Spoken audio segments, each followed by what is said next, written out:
Yeah, so I am excited to preach week 2 of this teaching series on worship, where we're trying to answer this question: how do we, or even can we, experience a face-to-face relationship with God?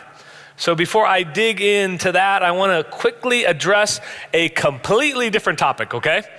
The leadership at Northway knows that although no one in our area has contracted the coronavirus, we understand the potential for a very real threat. We have chosen to pray and prepare versus panic. And I really want to encourage us as a church. Let's take that approach. We sent an email to our entire church family Friday morning with the outlining some of that preparation. So additional antibacterial stations have been placed at each of the campus locations. Antibacterial wipes are present and very visible in our kids' ministry areas, and we've intentionally increased the cleaning schedules for all the toys in the kids' areas as a precaution. We will not be doing like any turning and greeting during our worship experiences, right? We're gonna eliminate maybe handshakes at our entrances just in this season. Folks, it goes without saying, right? If you have flu-like symptoms, please stay home. In the coming weeks, now listen, if this virus like alarmingly intensifies over the next few weeks, we are going to follow the CDC, so the Center for Disease Control recommendations, not social media, when it comes to what to do with large gatherings, such as a worship service like this. So let's be prepared. Let's not panic, all right?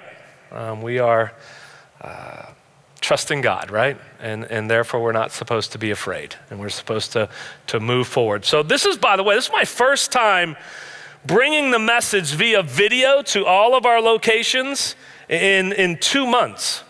So I think it's awesome that I got to open the sermon with an update on a potential global pandemic virus, right? Our lead pastor, Dave D'Angelo, he's on vacation. He emailed me Thursday and he asked, he said, hey, you think you could work a coronavirus update into your sermon? I was like, sure. Want me to address America's political climate and tithing too? Like, can I just throw all that into the start? So there we go. We moved on from that, and let's dig into this to week 2. I've mentioned this from the past up here before that I didn't grow up in a what I would call like a church-going family. We didn't go very often. God bless my mom. She tried to get us there as often as she could, but basically she was raising 3 boys on her own. And when we did go to church, invariably we would embarrass her with our behavior, right? My brother used to swipe the thumbtacks from the bulletin board and put on the church pews before church started.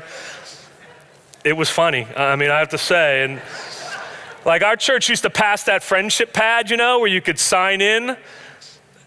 Invariably one of us would write like an obscene name, like in the thing, or there's a prayer request line on that, and I would like write something like, my brother Danny's 9 and still wets the bed. I'd just put it right in the prayer request line, or beside my brother Billy's name, I would put, has a serious gas problem. So like, what Sundays used to be for us when we did go to church just meant that we were probably grounded for the rest of the afternoon.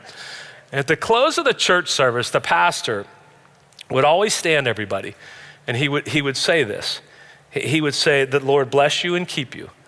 The Lord make his face to shine upon you and be gracious to you. The Lord lift up his countenance upon you and give you peace. And as soon as he started saying that, I was like, oh, that's my favorite part of the service, because I knew we were done. Like, this is it. We got to go home right after that. And what I found out later, those were actually Old Testament verses from the book of Numbers. And I've matured a little bit since then. And I've actually realized that those verses are really sweet words from God the Father to us. It's actually become one of my favorite verses. That phrase, that the Lord make his face shine upon you, is really at the heart of this series that we're in. See, those words, they indicate God's desire to turn and look directly at you and shower you with grace. That line, lift up his countenance, the word countenance there is his face. So lift up his face to be face to face with you and to give you peace. Like, it's really quite beautiful. Last week, Pastor Billy Bob White, he kicked off this series with a sermon on encountering God face to face through a personal moments of worship. I thought it was simply incredible. If you haven't seen it, man, go to our website and check that out. He described worship as a relationship. Worship is a relational response unto who God is and to what God has done. And because of Jesus, we have been given the ability and the opportunity to draw near to God. Think about that for a moment. Because of Jesus as the perfect sacrifice, you and I now have the ability to connect with the God of the universe face to face. We've been given an invitation to draw near to him, to be with him and to get to know him. He focused some of his message last week around worship in church, what we've just experienced across all 6 of our locations.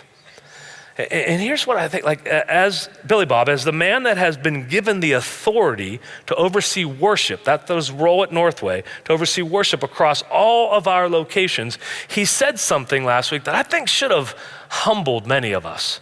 I don't know if you picked it up on in the sermon. He says, in today, we have such easy access to worship, right?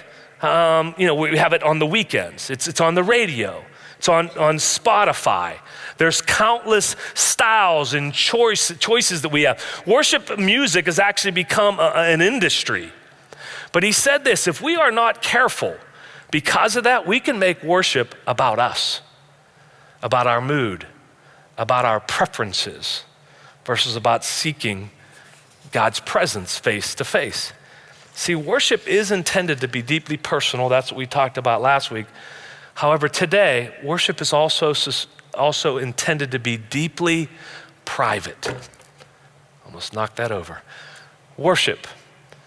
God is not only, worshiping God is not only coming face to face with him when you're here, when you're in a worship experience. Worship is coming before him in private. See, worshiping God doesn't mean just coming to church once a week.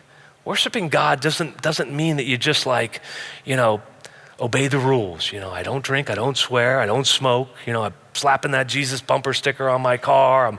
I'm not eating meat on Friday during Lent, right? Right? It cannot just be about certain things we do and certain things we don't. It's got to include private, face-to-face times. It has to be about these moments, like the psalmist says, search me, O God, and know my heart. Try me and know my thoughts, and see if there are any grievous way in me, and lead me in the way everlasting. Private moments where we give God permission to search us. Last week, Billy Bob, he introduced us to a woman from Samaria that met Jesus at a well in the middle of the day. And this woman was just about as far away from God as someone could be, right? Just completely sort of lost until she had this face-to-face encounter with God. And maybe that's your story. Maybe you met God when you were furthest away from him. Or maybe you're here today and you're just honest, and be honest, you're not following God.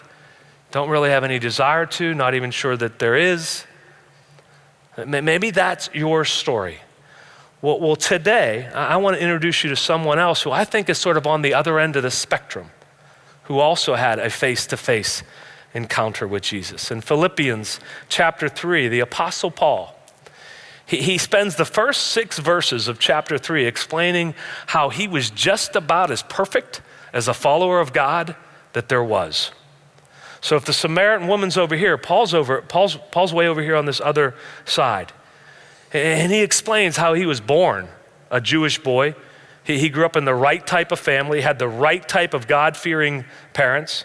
He worked hard to receive the right type of education, which landed him the right type of religious job, which carried a high level of authority.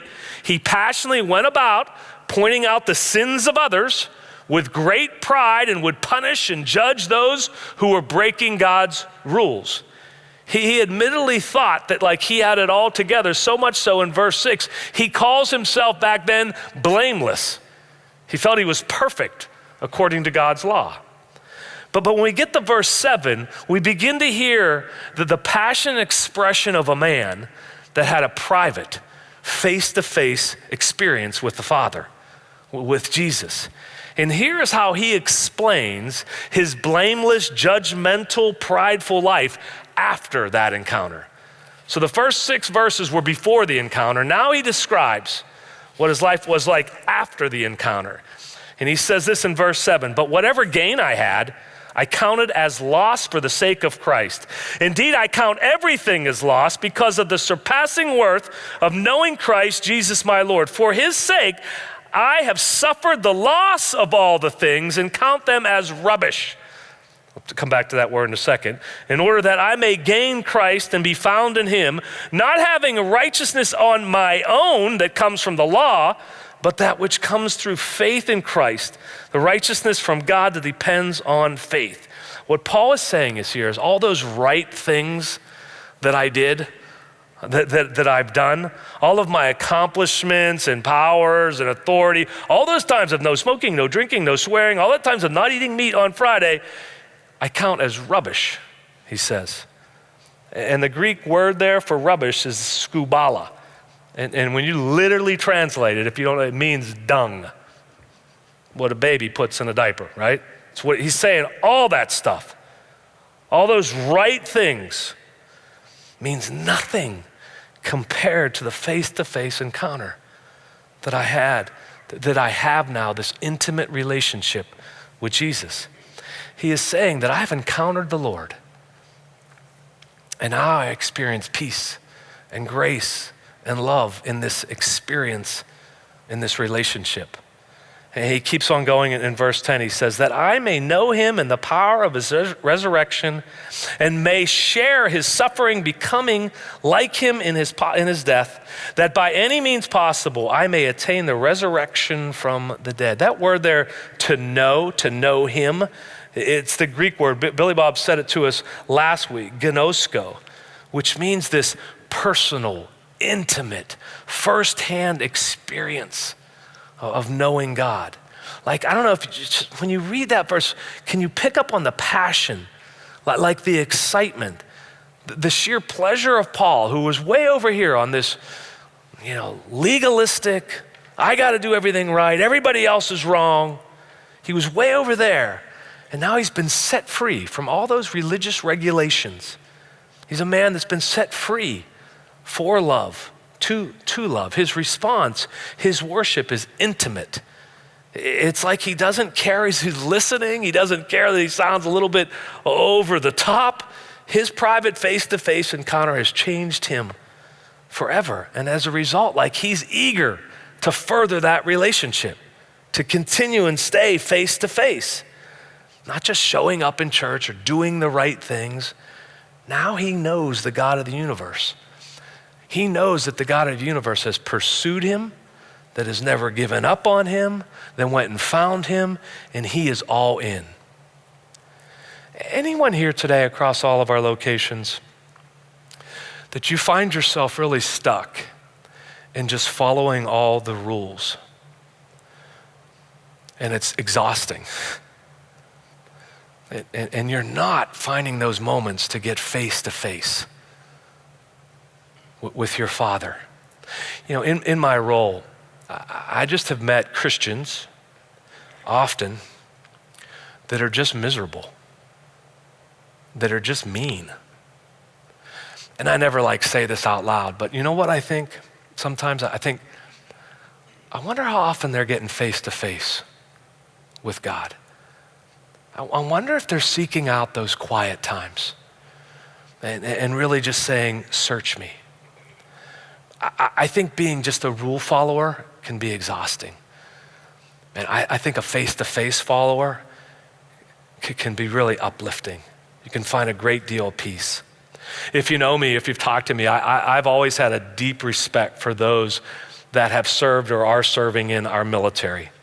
And I don't know about you, but every time I see one of those commercials or I see something on TV of a soldier, that secretly comes home, and he surprises his family with an unexpected visit. Like, I get choked up. Like, every single time I get this big lump in my throat. I saw one recently where there was this dad that had been serving in the Middle East for over 10 months. He had not been home. And he surprises his 8-year-old son in his classroom at school. Like, I just think about it right now and I'm getting choked up. Like, he just comes into the classroom in his uniform and he calls his little guy's name, and the kid just stands up and turns, and his dad's standing there, and it's like this pause, and then he's like, oh, that's my dad, and like he just takes off tearing across the room and dives into his father's arms. Do you think that in that moment that child cared one bit about what his classmates were thinking, right? And do you think that like that father embraced him and like just for a second, then put him down and then just, hey, how have you been doing behaving? How have you been doing following the rules? No. See, man, our Father, he wants to bless you. He wants his face to shine upon you, to be gracious unto you. He deeply desires those face-to-face encounters. He desires those moments that you would be willing to intentionally take the time to rush into his arms. Intimacy. So the word intimacy, when you think about it relationally, it's what we call the experience of really knowing and being known by another person. An intimate relationship with a friend or with your spouse. It's somebody that we're so close to, and they really know us at a really deep level. When an extremely intimate relationship is not tended to, right? When it's taken for granted, when it no longer becomes a priority, it begins to feel distance in that relationship. So let me ask you a question. Does God feel distant to you? Do you feel distant from God? See, that little boy, he loved his daddy those 10 months that he was serving across the world. But he did not realize even the depth of that love until he got face to face with his dad. See, our experience of whether we're near or feeling distant from God, it's not because God has wandered off somewhere. It's because we've neglected to use those and pursue those private face-to-face moments of intimacy with him until we begin to intentionally put into place moments of intimate worship and prayer in our daily lives. We're going to continue to experience and sometimes feel a limited presence of God in our lives. Like Jesus modeled this, right? We would see in the scriptures often where he like sneaks off for a few minutes or sometimes for long periods of time, and he privately and intentionally worships. He has this encounter with the Father face to face in prayer. It's recorded all throughout Scripture, so much so that the disciples, they recognized this. And they noticed that it seems like every time he would come back, he would be a little bit different. Like he would be filled up with either power or peace or love, whatever he's going to need for his next encounter. And in Matthew chapter 6, his disciples asked Jesus about this. They say, Jesus, will you teach us how to have these face-to-face experiences? And here's what Jesus says to them in Matthew 6, verse 5. He says to them, when you pray, notice that right away, not if you pray. He says, when you pray, meaning that this needs to be something constant and continual. You are not to be like the hypocrites, for they love to stand and pray in the synagogues and on the street corners so that they may be seen by men. Truly I say to you, they have their reward in full. So what is their reward? Being seen by man. Face-to-face prayers' purpose is not to gain the attention of men. It's to gain the attention of God. He goes on to say, but you, when you pray, go into your inner room, close your door, and pray to your Father who is in secret.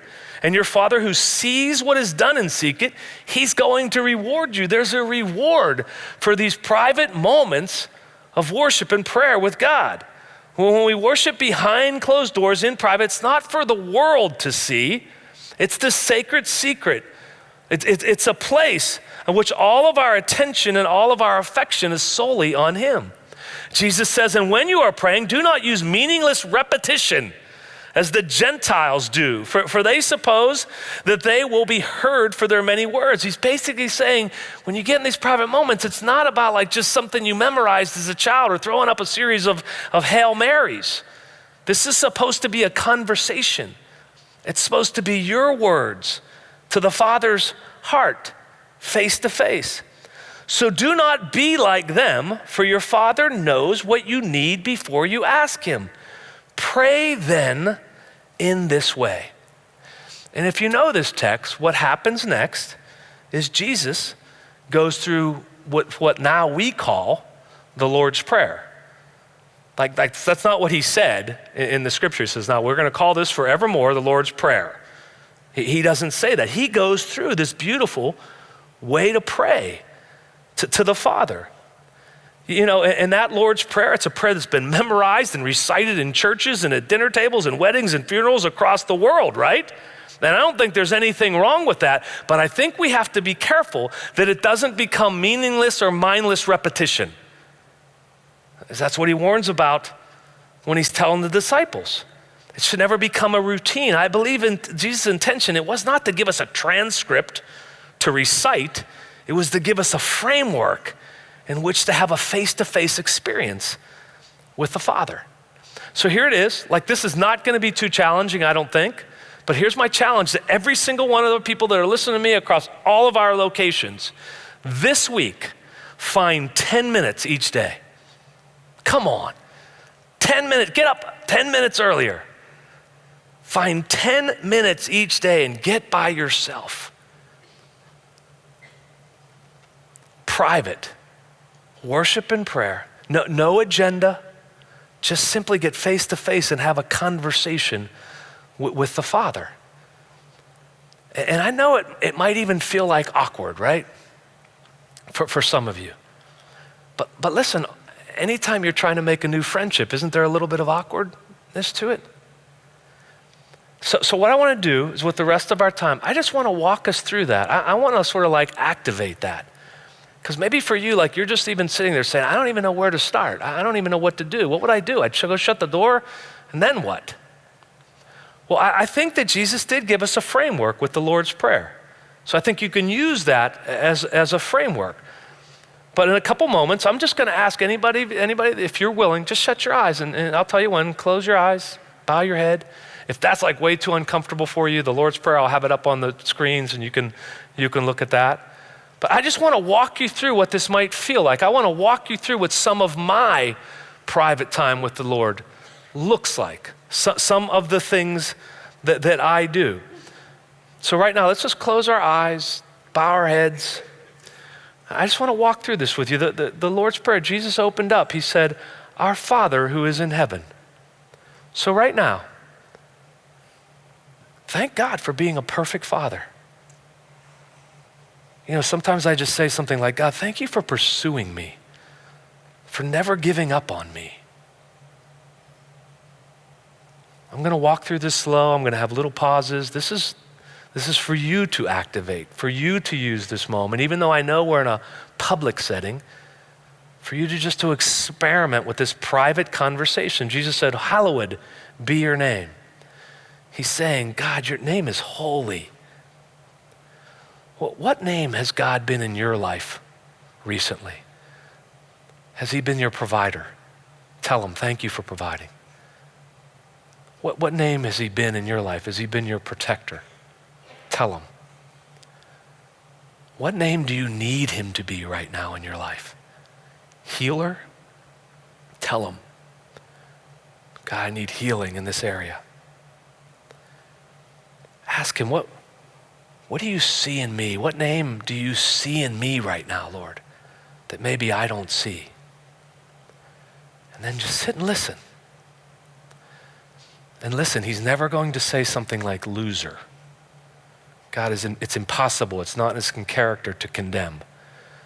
So if you hear something like that, just ask the enemy to leave the conversation. God is going to whisper something beautiful that he sees in you. Jesus said, your kingdom come, your will be done on earth as it is in heaven. What does the rest of your day look like? What's on your schedule? Ask him to help you not miss the kingdom. One of the things that I do in my prayer time, and everybody just keep your eyes shut and just keep processing through this, but one of the things I do in the morning with my face-to-face quiet time is I just go over my schedule with God.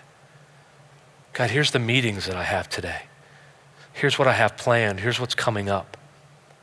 What do you see in there that I don't see? What do you want me not to miss? So right now, just what's your schedule like the rest of your day? Ask God for a heavenly perspective. Give us this day our daily bread. Take some time right now to thank him. Thank him for whatever comes to mind. I often thank God for people in my life in this moment. In my quiet time, I thank God for the most important people that he's blessed me with. And I tell him why. This is why I'm so grateful for this person. And forgive us our debts as we also have forgiven our debtors. Ask him to bring to mind someone that has offended you. Go ahead right now. Who do you need to forgive? What bitterness have you been holding on to? Forgiveness is a choice. It's not an emotion.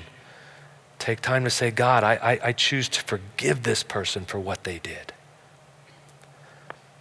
Also ask him, is there anybody that you need to go and ask forgiveness from? And just listen. I'll sometimes say, God, is there any unconfessed sin in my life? Like something I don't even realize that I'm off the rails on. If he reveals something, I'll just ask him to forgive me. Because I know he already has through his son, Jesus. Jesus said, and do not lead us into temptation, but deliver us from evil. One of the things that I do in my private time is I just tell God my weaknesses. Like he already knows them. I tell him what my temptations are. So tell him. And then give him permission in this moment to lead you and protect you and to defend you amidst those weaknesses. Is there an issue in your life right now that you desperately need help on? That you've made a mess of it on your own? In these face-to-face moments, ask God, God, I need help in this. I need you to protect me, to guide me. I need your wisdom, discernment. I need you to defend me.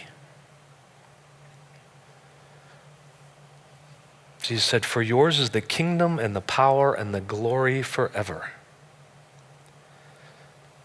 I usually close my private time just by asking God, God, will you stay close to me today? Ask him that. God, will you stay close to me today? I often say, like, let me see what you see. Let me do what you would do.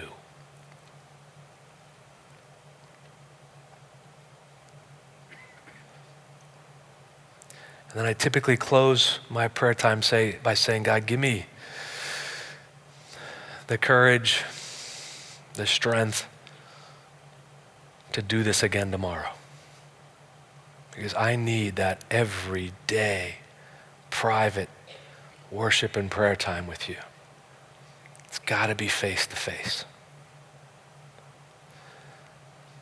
So let's bow our heads and we'll pray and close up the service. Father God, thank you for being a face-to-face God. Thank you for being a God that pursues us and then wants to know us, wants to have these deep, intimate conversations. He wants that kind of a relationship with us. He wants us to be that little boy that charges across the room, throws his arms around his father, tells him about what's going on. God, that's who you are. May the Lord bless you and keep you. The Lord make his face shine upon you and be gracious to you. The Lord lift up his countenance upon you and give you peace. Amen.